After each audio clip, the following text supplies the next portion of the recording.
Defining history as a study or record of past human events does not give a complete and sufficient definition of the discipline.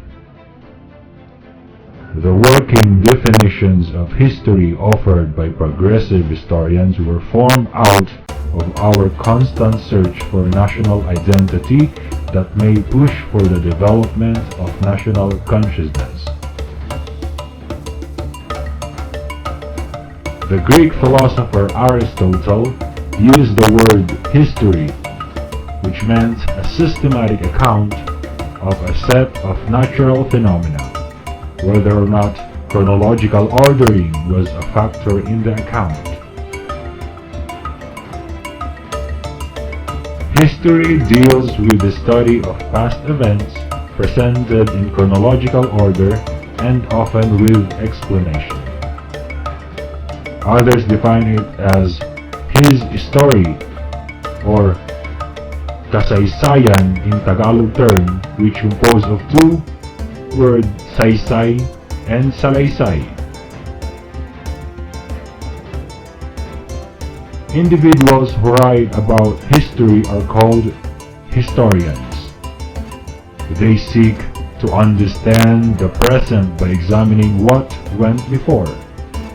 They undertake historical research to come up with a meaningful and organized reconstruction of the past. But whose past are we talking about?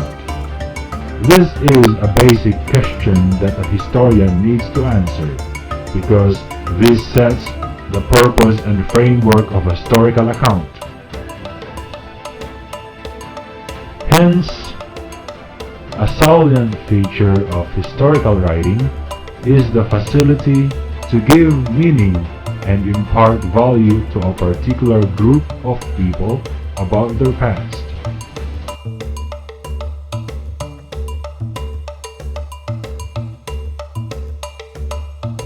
The practice of historical writing is called historiography. The traditional method in doing historical research focuses on gathering of documents from different libraries and archives to form a pool of evidence needed in making a descriptive or analytical narrative.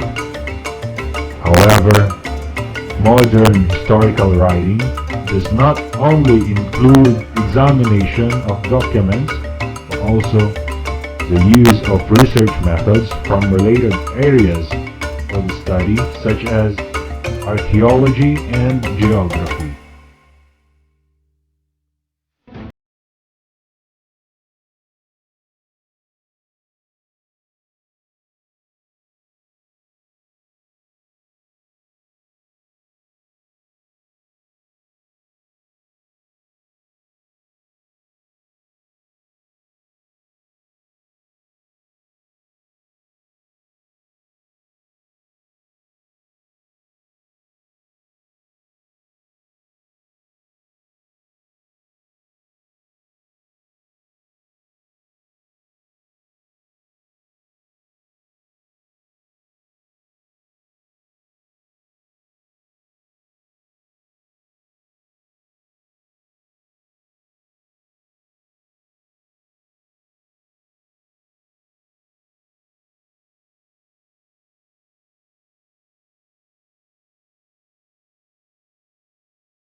Ecological Records.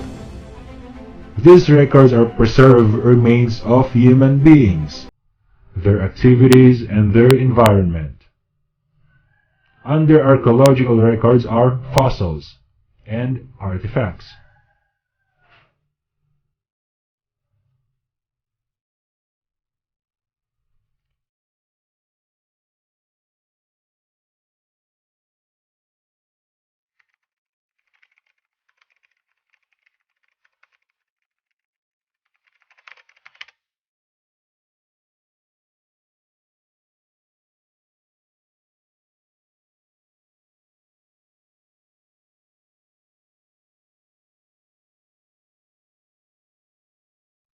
Third, oral and video accounts.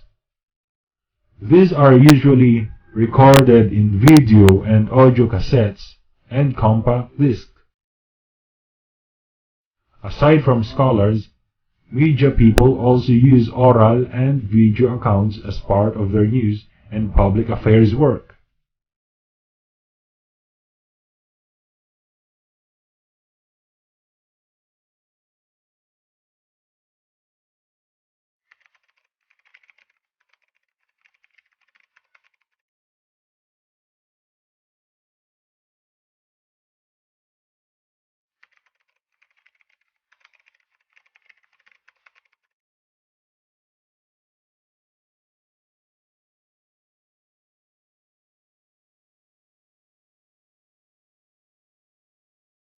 Primary sources are documents, physical objects, and oral video accounts by an individual or group which is present at the time and place being described.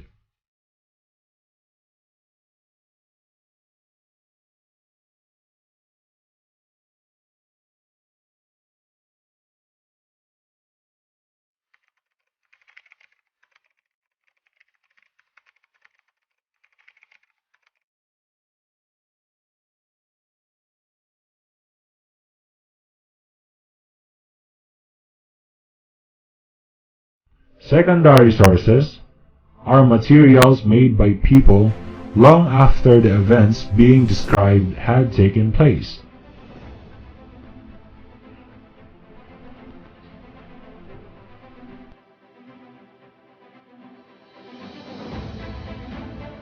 Unfortunately, the phrase original sources has become common among historians, and it is desirable to define its usage accurately.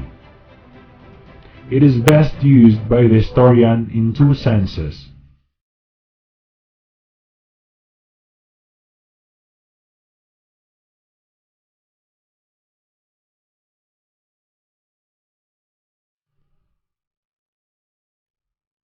Historical criticism. Many documents have primary and secondary segments. For instance, examining a newspaper as a historical source entails a discerning mind to identify its primary and secondary components. A news item written by a witness of an event is considered as a primary source, while a feature article is usually considered as a secondary material. Similarly, a book published a long time ago does not necessarily render it as a primary source. It requires reading of the document to know its origin.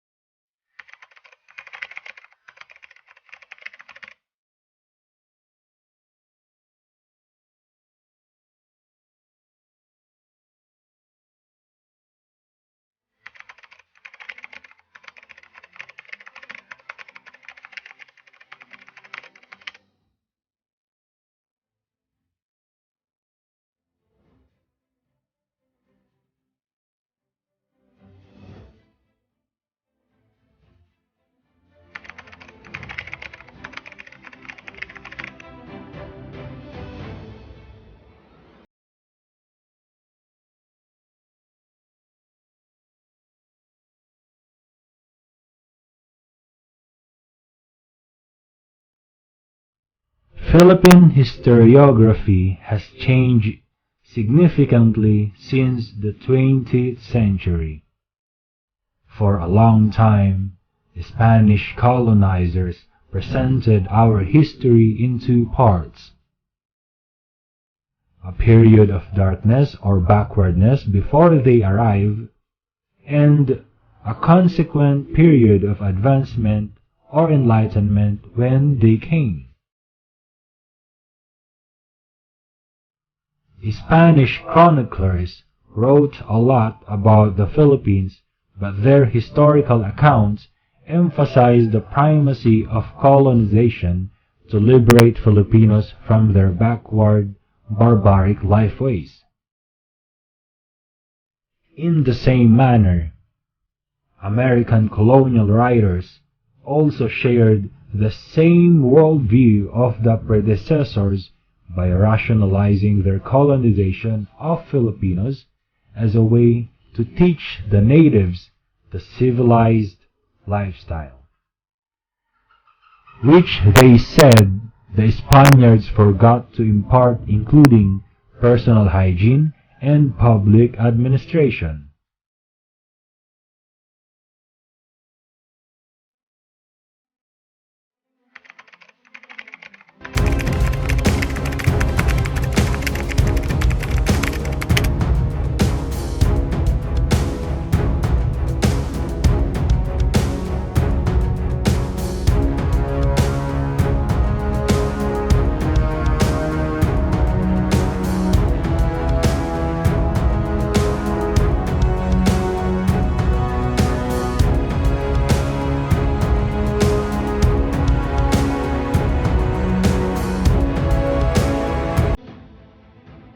This perception challenged Filipino intellectuals beginning in the 1800s to rectify such cultural bias or prejudice.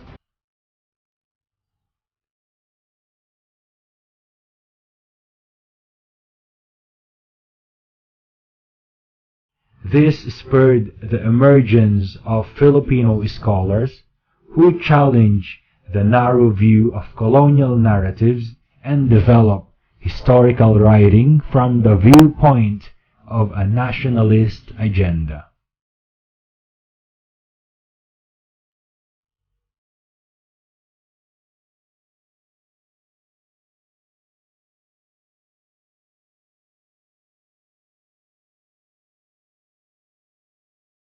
In the 1950s, Teodoro Agoncillo pioneered nationalist historiography in the country by highlighting the role of the Filipino reformists and revolutionaries from 1872, the year that saw the execution of the Gomburza priest, to the end of the Philippine Revolution as a focal point of the country's nation-building narrative.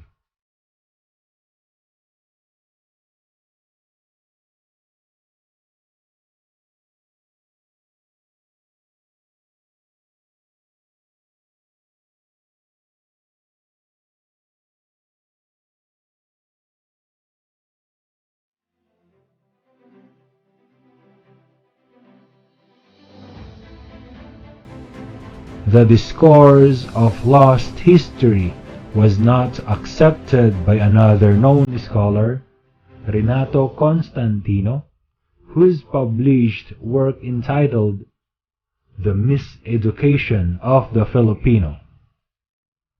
It became a staple readings for the academics and activists beginning in the late 1960s.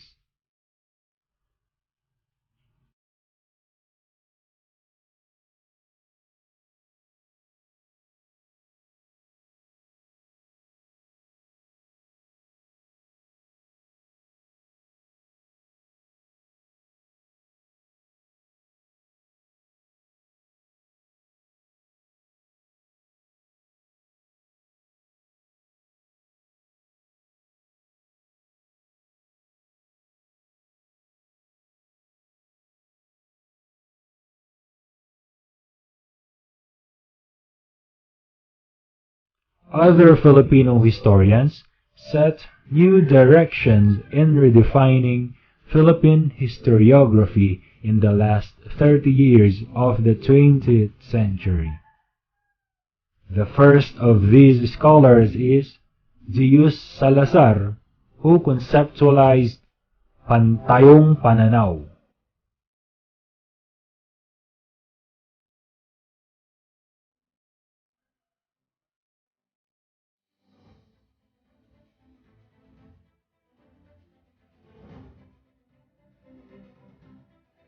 Equally important is the contribution of Reynaldo Lieto, who wrote about his History from Below.